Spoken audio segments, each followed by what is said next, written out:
Kalau teman-teman, hari ini kita kedatangan Mio Soul GT ya, yang injeksi. Ini keluarnya itu mogok. Pas dicek ternyata akinya ngedrop ya. Untuk motor jenis ini YM ZFI ya, kalau akinya ngedrop atau nggak ada dia nggak bisa hidup ya. Pas dicek coba ganti aki baru, ternyata sekringnya itu langsung putus ya, kebakar itu. Waktu dipasang juga ada asap ya, ternyata asapnya itu dari belakang. Lihat, dia bolamnya pecah tapi filamennya nempel ke bodi ya. Ini kemungkinan yang menyebabkan akinya ngedrop ya, sama seperti kita ngerem terus ya. Waktu kita ngerem terus kan arusnya kan kesedot terus, jadi akinya cepet ngedrop. Di selama akinya kepake sini, konsletnya di sini, akinya ngedrop, kemudian lama-lama motornya nggak jalan ya, karena untuk suplai kelistrikan YMZFI itu harus pakai aki ya untuk bisa motornya hidup. Oke, kita perbaiki aja, kita ganti bolamnya dulu, kita coba konslet atau tidak ya. Tadi kalau belum diapa-apain udah langsung keluar asap ya. Kita coba ganti lampu yang rem belakangnya. Kita lepas, caranya kita dorong ya, hati-hati, ini pada pecah lampu kacanya ya. Kita coba nanti pasang terus tempelkan aki, dia berasap lagi atau enggak.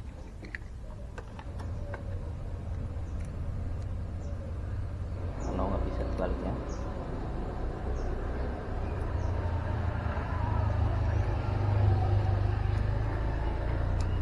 Kita coba di sini ya, biar kelihatan. Kita pasang ya.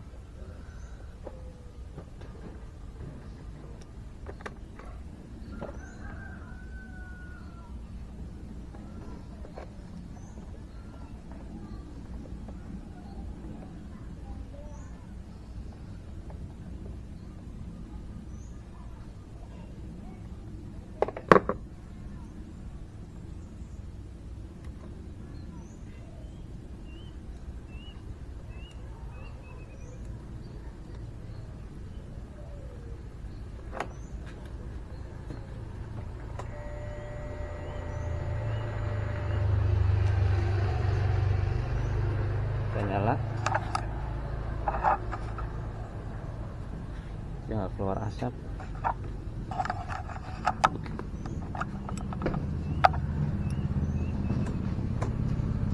Tapi dia injektornya belum nyala ya, kita coba hidupkan.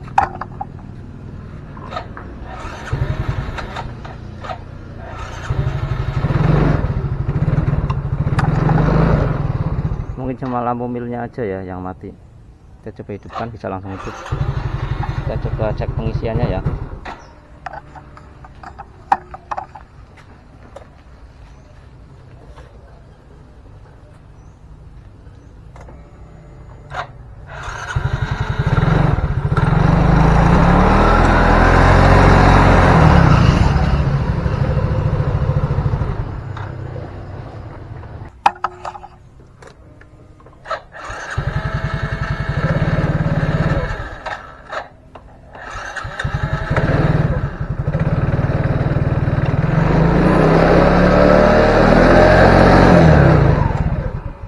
Aki yang awalnya ngedrop kita cas dulu, ini coba pakai aki yang baru.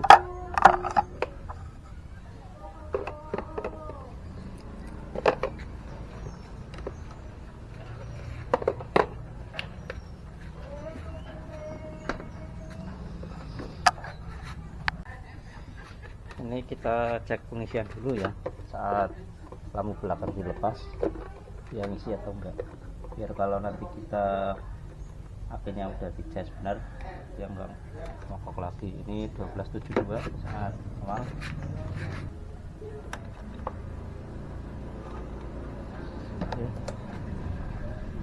Nakon dia turun,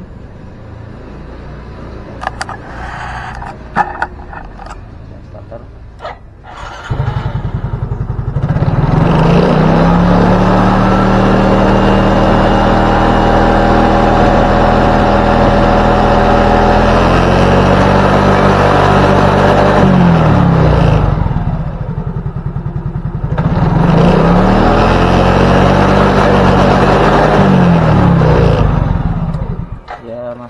normal ya, bisa ketahan sampai 13,6, hitungannya masih normal. Hanya nilai maksimal itu sekitar 14 sekian ya, nggak nyampe 15, itu tergolong masih normal. Oke. Karena tadi lampu remnya nyala terus, kita cek switch rem depan dan switch rem belakangnya ya, barangkali dia nempel terus atau sudah rusak. Oke, kita bongkar switch rem. Untuk bongkar switch rem kita bongkar di yang depan ya, di stangnya. Oke, kita bongkar patok ini dulu buat bisa ngecek switch remnya.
Kita coba cek secara fisik dulu ya, keadaan switch rem yang depan atau belakang saat kita tekan dan kita lepas, lampu rem menyala atau mati. Kita pasang panel lampu yang belakang dulu ya. Kunci kontak kita on kan, kemudian kita tarik handle rem dan lepas. Ternyata meskipun kita tarik dan kita lepas, posisi lampu rem tetap menyala ya, baik yang kanan atau yang kiri. Harusnya kan saat dilepas dia mati dan saat direm dia nyala ya. Dan benar saja, tanpa kita menarik handle rem, posisi kita pencet starter dia bisa langsung hidup ya. Artinya switch remnya itu nempel terus, switch remnya itu nekan terus ya. Jadi lampu remnya itu nyala terus. Lama-lama dia bolamnya akan panas. Karena untuk daya lampu rem itu lebih besar ya dibanding daya lampu kotanya, sekitar 20 watt, sedangkan untuk lampu kota itu sekitar 5 watt. Jadi kalau terus-terusan nyala ya lama-lama lampunya panas dan bisa pecah seperti tadi ya.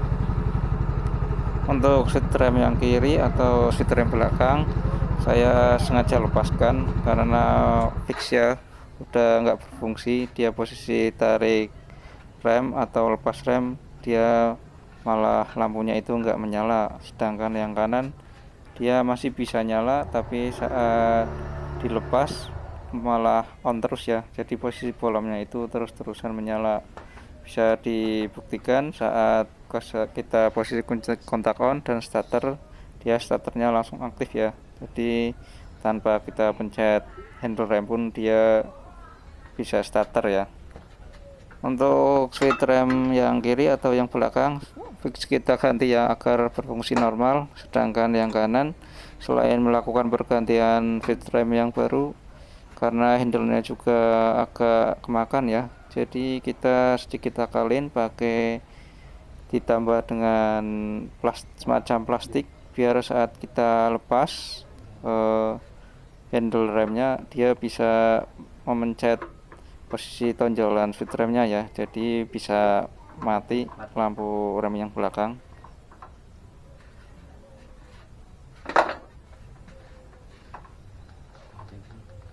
Kayak seperti ini ya, saat kita tarik tuas rem yang belakang dia nggak bisa starter, artinya switch remnya nggak aktif atau putus. Kita ganti yang ini. Kita lepas switch rem belakang atau yang kiri pakai obeng. Hati-hati untuk skrupnya itu ya agak keras ya. Kalau misalkan pakai obeng susah, kita bisa gunakan mata obeng ketok yang lebih tajam dan kombinasi dengan kunci T. Oke, yang baru kita pasang dulu di luar handle-nya ya. Kita coba dulu.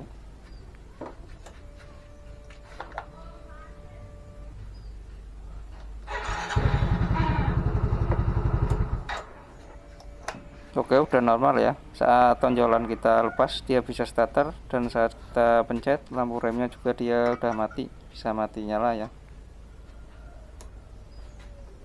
Tinggal switch rem depan atau yang kanan kita ganti ya. Kita lepaskan dulu. Di sini dia modelnya nggak skrup ya, tapi semacam colokan pakai nok, didorong ke atas, kemudian dia ditarik keluar ya. Kalau misal susah mendorong penguncinya, kita bisa colok dengan menggunakan obeng min kecil ya. Kita colok saja pelan-pelan sambil kemudian saat sudah masuk, kemudian kita tarik. Dan karena handle rem pada posisi penekan switch remnya itu agak aus, kita lepaskan dulu se-handle-nya. Kita bisa akalin, kita bisa tambahkan di area penekan tonjolan switch rem tadi pakai plastik. Saya pakai plastik botol oli ya. Kita potong, kemudian kita bentuk pola kotak, kemudian kita tempelkan pakai lem. Kita bisa menambah beberapa lembar sampai ketemu posisi setelan yang pas atau enak. Jika misalkan satu lembar kurang, bisa kita tambahkan menjadi 2 atau 3. Yang penting saat kita posisi tekan, tarik atau tarik handle rem, dia lampu remnya bisa nyala, dan saat kita lepas dia lampunya langsung mati ya. Oke, handle remnya kita sudah ganjel ya pakai plastik botol oli. Saya pakai sekitar 3 lembar ini. Kemudian kita pasang lagi, kita tes. Switch rem yang kanan atau yang depan udah kita pasang tadi, kemudian yang kiri ya. Yang kiri sudah dites nyala. Kemudian saat sudah normal on off-nya, kita tinggal pasang ke posisi handle remnya. Pasang pakai skrup ya.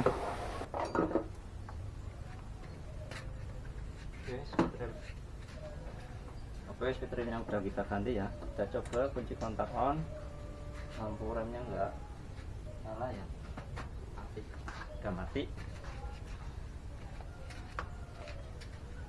Lampu rem udah mati. Kemudian kita start tanpa rem nggak bisa harusnya, dan kita rem dulu.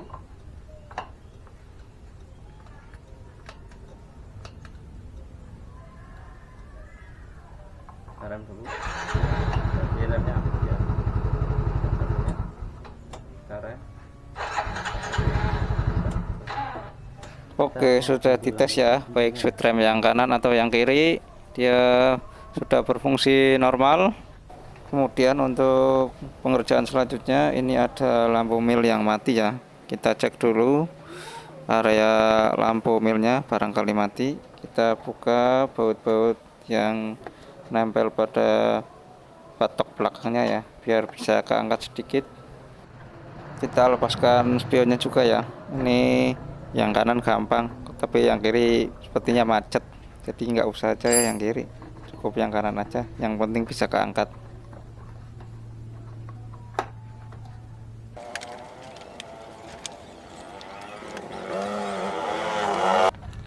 Kita ganti menggunakan bolam ukuran T10 ya.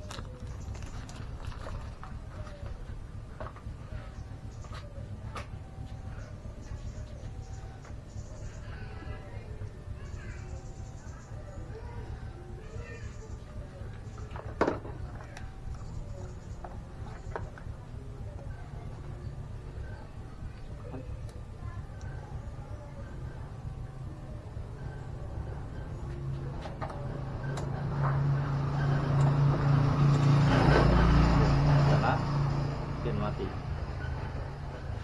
Oke, lampu mil yang mati sudah diganti. Kita kunci kontak on, kemudian nyala, beberapa detik kemudian mati ya.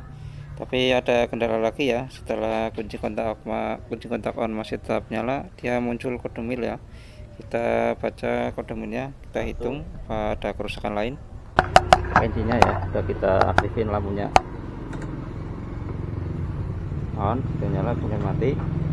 Sudah kita hitung 1 panjang, 2 panjang, 3 panjang, 4 panjang juga, 40 artinya itu 242 ya kodenya ya, biar mati lama. Kemudian nyala lagi 4 kali panjang tuh, 2 3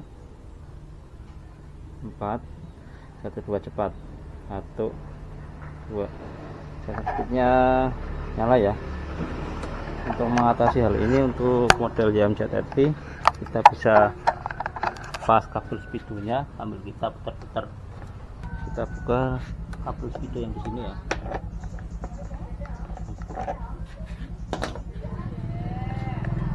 Ini untuk mengatasi kalau teman-teman nggak mau ganti kabel speedo ya. Kita buka.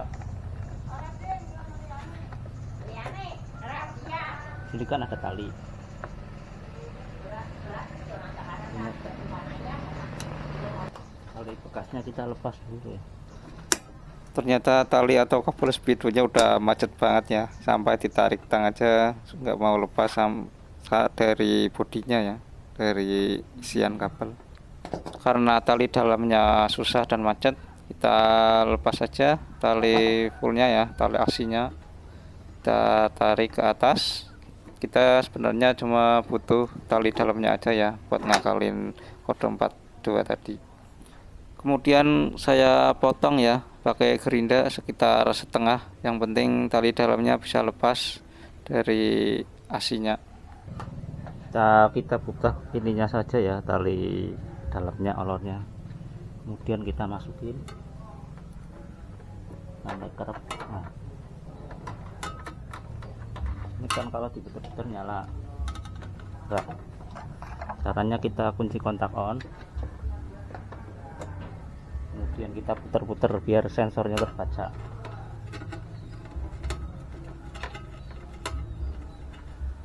Kita hidupkan juga bisa,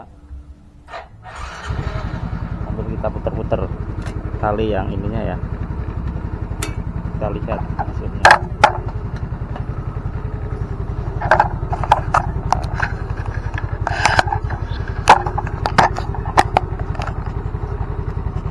Ya, kita putar-putar talinya, tali isiannya sampai jarumnya bergerak. Udah, dan kita matikan. Kita hidupkan lagi, kode minnya dia nanti akan hilang. Kita tunggu.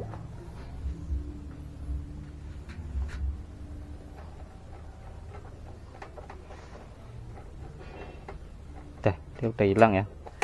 Itu caranya ya, kita cuma butuh bekasnya ini aja, kita masukin sambil kita putar-putar, nanti kode 42 nya nanti hilang. Kita coba lagi, nantikan, nyalakan. Dia biasa nyala pertama, cek engine, kemudian kita tunggu. Udah hilang ya, udah nggak ada. Oke, tinggal kita pasang bodi, sama kita coba pakai aki yang lama. Yang lama kita pasang aja talinya.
Untuk akinya kita coba pakai yang lama ya, kita sudah cas ya, sudah full berarti. Ini kan kita pakai aki baru buat tes.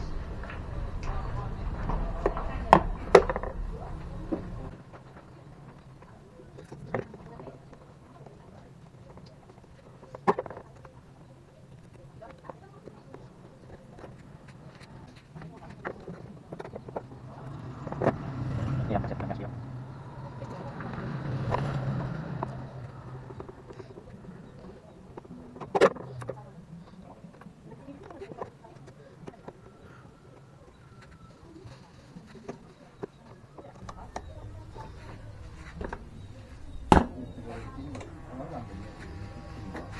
Nah, coba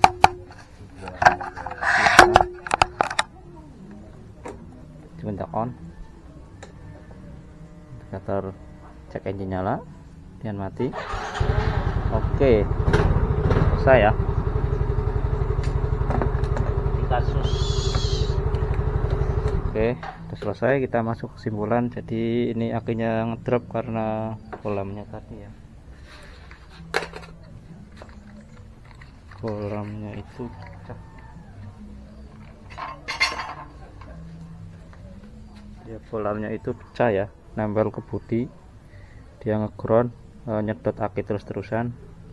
Juga karena switch remnya on terus ya, jadi kita melakukan perbaikan, ganti switch rem kanan dan kiri, kebetulan rusak dua-duanya, nempel terus. Kemudian akinya yang terus kita cas, jadi ada kode lampu milnya mati ya, diganti yang baru, udah nyala tapi ada kode kedipan 42, sensor speednya nggak aktif. Kita coba akalin pakai tali speedo yang diputar-putar itu ya, dia udah normal, nggak ada kedipan lagi. Starter juga oke, nggak pakai pencet rem dia nggak nyala, kemudian di rem dia baru nyala. Pengisian juga tadi waktu pakai aki yang baru dia normal ya, jadi nggak ada masalah, cuma korslet aja. Oke, terima kasih sudah menonton dan sampai jumpa di video selanjutnya.